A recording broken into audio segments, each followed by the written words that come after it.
Hey everybody, Alaskan Beard here. Today's video is going to be the first video in a series I'm calling Kickstarted Gaming.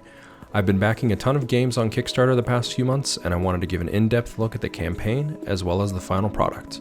That said, I apologize in advance if this video ends up being a long one. Today's Kickstarted game is the Droid Assault Collector's USB Cassette by Puppygames. I am a sucker for physical editions of games, and I've been known to spend a little too much money when something catches my eye, and that's more or less what happened here with Droid Assault, the price part being the less portion, thankfully. First, let's go over the product. As the title indicates, this Kickstarter is for a physical cassette release of the 2013 game Droid Assault.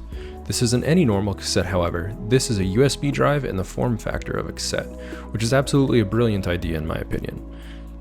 There were two main editions up for grabs as part of the Kickstarter. The first is what they called the Collector's Edition USB Cassette for 25 British pounds plus shipping, or about $31. This would get you the cassette USB itself in a standard cassette style case. The second they had dubbed the Ultra USB Cassette. This edition came with an 8-panel fold-out inlay that featured a droid checklist for the game itself, as well as extra artwork.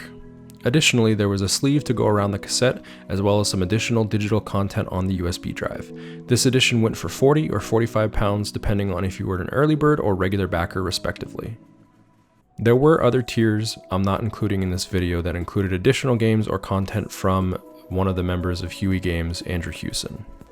Now for my chosen pledge. I backed the 25-pound Collector's Edition cassette. I also paid an additional £8 or about $10 for shipping, bringing my total to get the game to £33 or $41. Before we talk about the product, I want to go over the timeline for this Kickstarter. April 29th of 2019, the Kickstarter was launched with a goal of £5,000. May 1st, I backed the Kickstarter. May 2nd, the Kickstarter was fully funded for £5,000. May 10th, the first stretch goal, interviews with Andrew Hewson, was met. And May 29th, the Kickstarter closed and was successfully funded. June 4th, I received my survey via CrowdOx. June 6th, shipping of the cassettes was supposedly completed. July 5th, this is roughly when my game arrived. I didn't get a chance to check my mail for a few days, so I don't know the exact day, but I know it was around then. And then July 22nd, shipping of additional rewards was completed, which I didn't receive any that pertain to this video. Moving on to the actual product, it comes in a fairly standard cassette case with custom, made-to-fit artwork, and the rear of the case has a description of the game. Moving on to the inside, we have the cassette itself, which we'll set aside for now, and we also have an ad for a Hewson book, as well as another ad for the second collector's cassette. We'll talk about the cassette in a second, but I wanted to give my opinion on the cassette case first. I said the case was fairly standard, but it seems to be a little higher quality than ones I've seen in the past. It has a little indentation for opening the cassette case, which I think is an excellent touch, and it's also pretty durable, seeing as how my dog knocked it off my desk, and while it did come apart, it didn't crack at all, which in the past I've definitely had cassette cases crack like that. Moving on to the insert, I think the artwork is fantastic, and I appreciate how it's made to be displayed on a shelf, having a stylized but readable spine. Both the spine and the front are numbered, which I think is another nice touch. I also think the description on the rear of the case is a great use of space and a fantastic addition. What I don't like, however, is the whole inside being an ad. Really? I just paid $30 before shipping for a physical edition of a 6-year-old game that is $10 on Steam at time of writing. I think that's a huge dick move and an insult to customers. I remember in the PS2 days a lot of games having inserts, much like this cassette was wrapped in, and that's fine, or maybe a page in the manual. But not half the manual or half the artwork. That's absolutely unacceptable in my eyes. Setting our ire aside, let's look at the cassette itself. It appears to be two pieces of plastic screwed together with cutouts where the spindles would be. There are decals, potentially vinyl, with the name of the game, artwork, and the release number. On the reverse, we have the same decal as well as a set of screws. The USB flips out with a little lip from what I would call the back of the cassette, and kind of locks in place at a 90-degree angle. Alright, what do I think about the cassette? I think it's pretty neat. It's definitely a cool idea, but I don't know how much I like the execution. It takes up a lot of room when plugged into a computer, and it feels a bit fragile with the only thing holding the USB to the cassette being these two little bumps. I also think having the flip down portion be on the side with the screws to be a bit of an odd decision. I think it would look better if it was in the front. but that's just me. Also, upon closer inspection, we see that there's an indent for the decal, but the one that's applied doesn't actually fit in it. I mean, it's the right size, but it doesn't look like it was applied correctly. I also think the cut 45-degree edges on the decal look a bit off, given that it shows the indent where the decal should have been. Overall, I think it's a cool idea, but I think it was pretty poorly executed. I think having the decal in the right spot and maybe having some artwork continued between the spindles would have gone a long way. This next portion might get a little long and a little boring, so if you want to skip ahead, there'll be a timestamp on the screen. But next I'm going to talk about the contents of the cassette itself. After plugging in our cassette, we find that it is an 8GB USB 3.0 drive called Collectors with 156 megabytes free. Going into the drive itself, we have two folders. The first is Droid Assault and the second is bonus features. We'll start with the Droid Assault folder. Drilling down, we have three more folders, Linux, Mac, and Windows, each with an installer for the game on their respective operating systems. I'm not going to review Droid Assault itself since a ton of people have already covered the game, but I will give a brief description and my thoughts. In short, according to their Steam page, play Droid Assault and experience running blaster battles with hordes of rampaging killer robots. And that's pretty much what it is. Essentially, it's a game where your goal in each level is to kill all the bad robots and get to the exit, with the twist being that you can essentially gain more lives by possessing some of the bad robots along the way. There's a limit to this, so it's not, like an infinite thing. You can't possess everybody through the levels, which I think would be pretty cool, but either way, it's a pretty neat mechanic. And then when you die, your consciousness just transfers to a different robot that you've captured and you continue killing. As I mentioned before, the game is $10 on Steam, and I think that's about what it's worth. The game's pretty repetitive, but for what it is, I think it's also pretty fun. Moving to the bonus features, we have four folders: digital artwork collection, indie game demos, retro, and soundtrack albums. For fun, let's start from the bottom with soundtracks. We have a soundtrack for Droid Assault, which actually just appears to be the sound files from the game, and then we have a soundtrack for Hyper Sentinel, another game by the makers of the cassette itself, Huey Games. Moving to the next folder, Retro, we have 10 interviews with Andrew Hewson broken up into two folders. The first with TV interviews, the second with a series of tips and tricks for video game pioneers, and there's also a zip archive with a lot of content, like it's magazines and photos and way more than I want to include in this video. They report in their Kickstarter that it is over 2,000 different items, and I just don't have time or patience to record all that. So we're just gonna leave it at there being a lot of extra content. Next, we have some indie game demos, which were pitched in the campaign as a way to give feedback on what games to create cassettes for next. The first is OAOA, or Off and On Again. This seems a lot like an N+ clone. I don't know if anybody played that when they were like 12 like I did, but it's a fantastic fun little platforming game where you're playing ninja and you can wall run, and basically you have to get to a door, and it starts out really easy with just some platforming basics and moves on to like almost pixel perfect jumping and avoiding enemies and lasers and stuff. It's a blast, but in any case, this game is pretty much a clone of that. It's a fun game, but it does get repetitive, and you're essentially just, like I said, platforming through a level, avoiding obstacles, trying to get to an exit. The second game is Silk. According to their Kickstarter page, it is a sandbox RPG adventure game.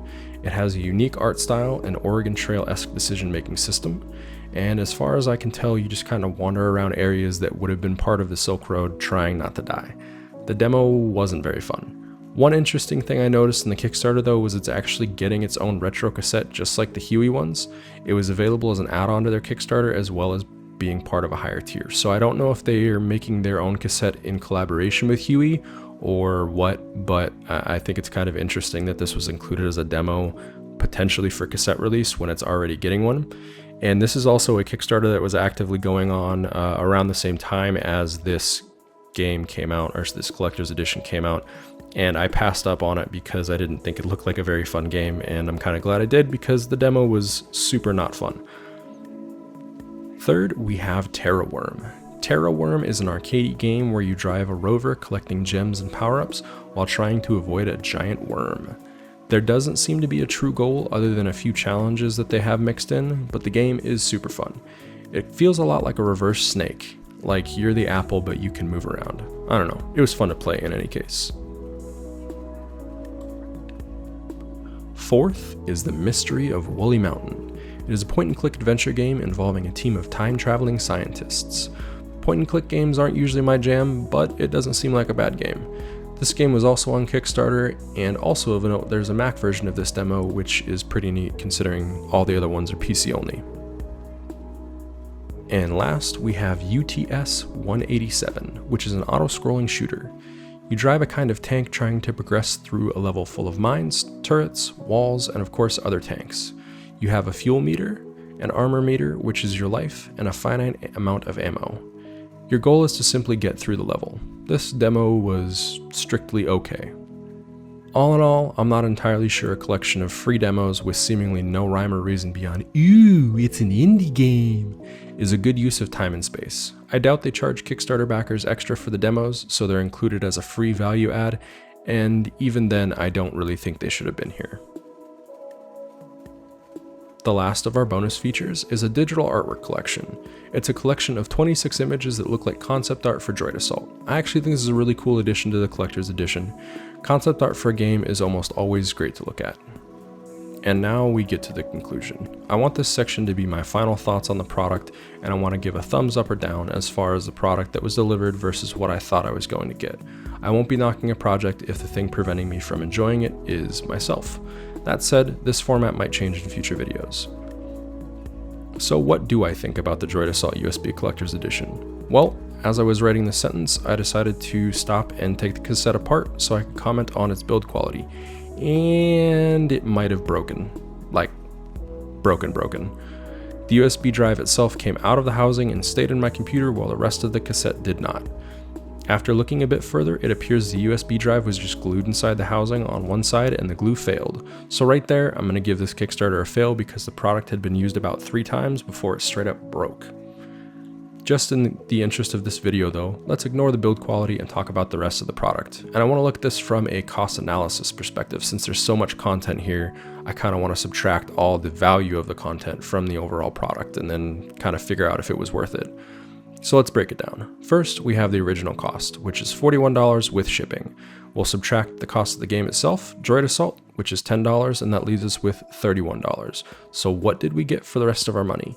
We get a selection of already free game demos, 2 soundtracks, kind of, the Andrew Hewson archive, and a few bits of plastic, as well as some artwork. First, the soundtracks, or should I say soundtrack, since the Droid Assault soundtrack is just a collection of audio files from the game. The second is the Hyper Sentinel soundtrack, and doing a little bit of research, it looks like we can get it for about $5 on Bandcamp. So let's just say that leaves us with $26. Our free demos are free, so I'm going to say that they don't really add any value to the product, so that still leaves us with $26. And then we have the Andrew Hewson archive, and to be honest, I'd have no idea who this is. According to Wikipedia, Hewson was a columnist in Sinclair User magazine. He wrote a programming book for the ZX80, and he published a selection of games from 1981 to 1991. Now, these games were admittedly before my time, but I legitimately don't recognize any that his company published. They look like a bunch of clones from what I could tell, and I don't really know why he would be important to anything other than the fact that he is part of Huey Games. So for me, I don't think this really adds any value to the product. Now, there might be somebody out there who's a massive ZX fan and might have played all of his company's games, but I'm not that guy. And if you are, I don't know that this content that is already likely on the internet somewhere is worth $26. So then that leaves us with the artwork, which, while cool, I'm sure is probably already included with the game for your $10. So again, no value add there. So then last, was the physical product worth $26 then? Hell no. As I mentioned in the intro, it has ads on it. That alone is enough to make me say no. But then it breaking after like 3 uses is like a triple no. So yeah, definitely not worth $26. Probably worth about $5 if I'm being honest. Maybe $5 plus the cost of the USB, which would have been like $3. But yeah. So even without it breaking, the Kickstarter gets a solid thumbs down from me, and since it broke, we're going to give it 2 thumbs down, a rating I didn't actually expect to need starting this series. I hope you enjoyed this in-depth look at the Droid Assault USB Collector's Edition, and if you did, maybe give this video a like and hit subscribe. I'll have more Kickstarted gaming videos in the future as more games roll in. Also, if you're interested in seeing the guts of this cartridge, stick around.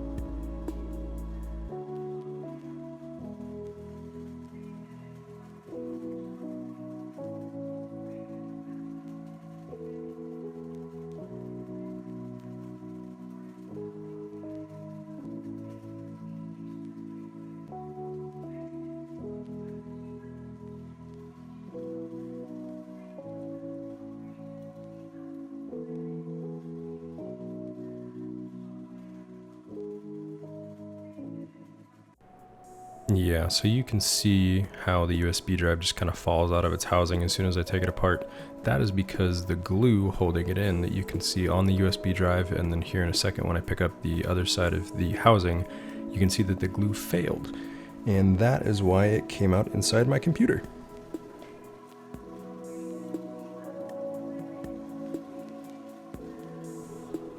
So I knew from fumbling around from the cassette earlier that there was an extra screw, and then feeling the vinyl decal you can tell that there's a screw right in the middle there.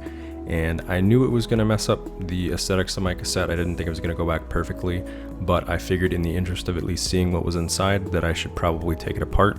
And I was trying to use a spudger tool to maybe make it a little less aggressive as far as like the damage, but it didn't work. But I did get it open in any case, so I think it was worth it.